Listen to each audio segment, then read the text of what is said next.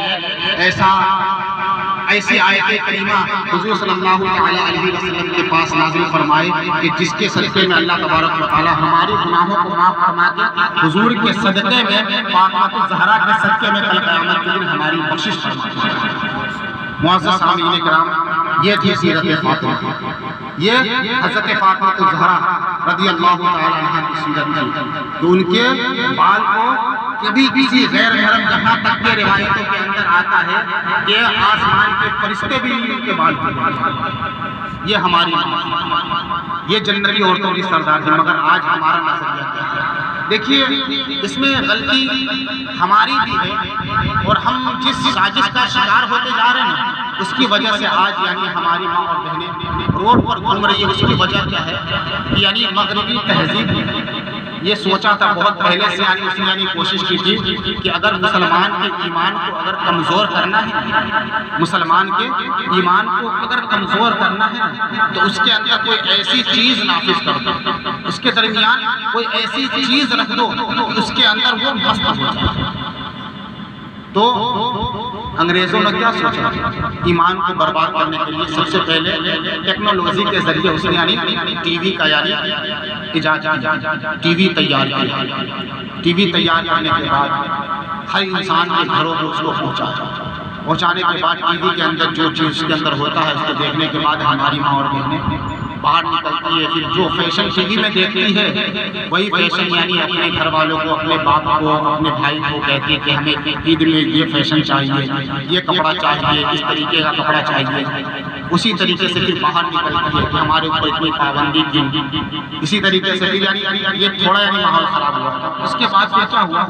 کہ اس نے یعنی سازش کی کہ ہر بچے کے، ہر گھر کے اندر اور بچوں کے اندر یعنی عورتوں مرد کے ہاتھوں میں یعنی موبائل۔ اب موبائل یہ اس سے ہم اس کو جس طریقے سے استعمال کریں گے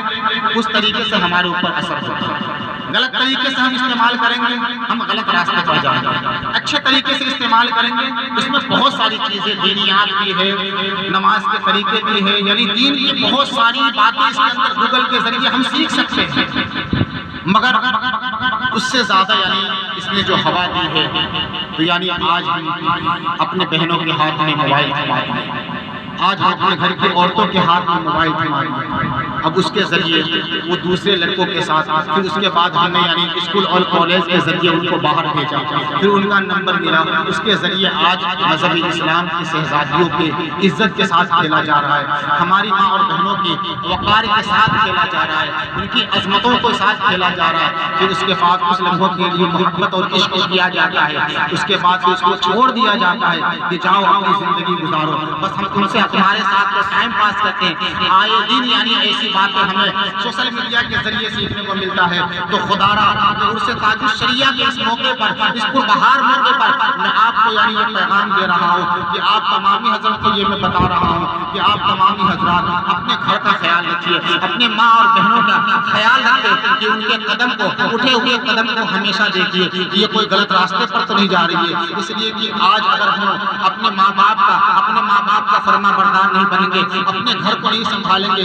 اس لیے کہ میرے آقا حضور رحمت عالم صلی اللہ تعالی علیہ وآلہ وسلم کی ارشاد فرماتے ہیں کہ کل قیامت کے دن ایک عورت یعنی 4 مرد کو جہنم میں لے کر جائے گی، ایک عورت 4 مرد کو جہنم میں لے کر جائے گی۔ کس طریقے سے لے کے جائے گی؟ اب ایک گنہگار عورت کو اللہ تبارک و تعالی حکم دے گا کہ یہ جانیہ تھی، یہ فاحشہ تھی، اس کو جا کر جہنم کے دہکتے ہوئے آگ کے اندر ڈال دو، تو وہ عورت کہے گی پروردگار عالم صحیح ہے کہ میں جہنم کی حقدار ہوں، میں جہنم میں جاؤں گی، تو اس کا حق صرف میرے اوپر نہیں ہے بلکہ میرا باپ جس کے ذریعے تو نے مجھے دنیا میں بھیجا تھا، اس نے مجھے غلط کام سے نہیں روکا تھا، میں ہی نہیں میرے ساتھ ساتھ وہ بھی جائے۔ پھر پروردگار عالم حکم دے گا فرشتے کو کہ اس کے باپ کو بھی بلایا جائے، اس دونوں کو جہنم کے اندر یعنی پھینک دیا جائے۔ پھر وہ عورت کہتی ہے نہیں اس کے ساتھ ساتھ میرا بھائی بھی ہے، اس لیے کہ اس کا حق بنتا تھا کہ وہ میرا بھائی تھا، وہ اگر مجھے روکتا اس چیز سے تو میں رک جاتی، وہ مارتا تو میں مار کھانے کے بعد بھی رک جاتی، مگر اس نے مجھے نہیں روکا، اس لیے جہنم کا حقدار ہوتی ہے۔ پروردگار عالم کہے گا ٹھیک ہے اس کے باپ کو بلایا جائے، اس کے بھائی کو بلایا جائے، ان تینوں کو جہنم میں داخل کر دو۔ پھر وہ عورت کہنے لگی نہیں، اس کے بعد میرے شوہر کا حکم تھا جب میں شادی شدہ ہو چکی تھی، پھر اس کے بعد میں غلط راستے پر گئی، میرے شوہر نے نہیں روکا، طلاق جیسی پاورفل طاقت اس کے پاس تھی، اس کے باوجود بھی مجھے گناہوں سے نہیں روکا، اس کو بھی جہنم میں داخل کیا جائے۔ پروردگار عالم حکم دیتا ہے کہ ان چاروں کو جہنم میں داخل کر دو۔ پھر وہ عورت کہنے لگی نہیں اس کا حقدار میرا بیٹا بھی ہے، اس لیے کہ اس کی محبت میں میں دوسرے کے گھر کا برتن بھی مانجی ہوں کہ تاکہ وہ خوش ہو سکے، ان کی خواہش کو پوری کرنے کے لیے میں در بدر بھٹکتی رہی یہاں تک کہ میرا بیٹا خوش ہو جائے، مگر اس نے بھی مجھے گناہ سے نہیں روکا ہے، تو ہم سب کو یعنی جہنم کے آگ میں ڈال دیا جائے۔ پھر پروردگار عالم حکم دیتا ہے کہ اس عورت کو، اس کے باپ کو، اس کے بھائی کو، اس کے شوہر کو، اس کے بچے کو، ان چاروں کو اور پانچوں کو ملا کر جہنم کے آگ میں داخل کر دو۔ قسم خدا کی آج ہم اپنے گھر کا جائزہ نہیں لیں گے، آج ہم اپنے گھر کو نہیں سنبھالیں گے، آج ہم اپنی ماں اور بہنوں کی عزتوں کی حفاظت نہیں کریں گے، تو کل قیامت کے دن حضور صلی اللہ تعالی علیہ وسلم کی حدیث کریمہ ہے، کل قیامت کے دن اللہ تبارک و تعالی ہمارے ساتھ یہی معاملات فرمائے گا کہ اس کے ذریعے اللہ تبارک و تعالی ہمیں جہنم کی دہکتی ہوئی آگ میں پھینک دے گا۔ اس لیے کہ ہم یہی ان سے تاج الشریعہ کے موقع پر یہی پیغام دے رہا ہوں کہ مسلمانوں ہم اپنے گھر کا جائزہ لیں، ہم اپنی زندگی کو پڑھیں، اپنی زندگی کی تاریخ اسلام کو پڑھیں، پڑھنے کے بعد اپنی زندگی کے اندر انقلاب پیدا کریں، اپنی زندگی کے اندر خوشحالیاں پیدا کریں، اپنی ماں اور بہنوں کی خدمت کریں، اپنی ماں اور بہنوں کی عزت کی حفاظت کریں۔ ایک مرتبہ درود پاک پڑھیں، جو نصیحت کی بات بھی میں کہہ دی آپ درود پاک پڑھیں، اور انشاءاللہ حضور تاج الشریعہ کی شان میں کچھ باتیں میں آپ کی نگاہوں کے سامنے رکھوں گا، آپ گوش و گزار رہیں گے، آپ اپنے کانوں کو میری سماعتوں کے حوالے کریں۔ اس سے پہلے ایک مرتبہ درود پاک پڑھیں، اللہم صلی علی سیدنا محمد وسلم صلو علیہ وسلم۔ یا رسول اللہ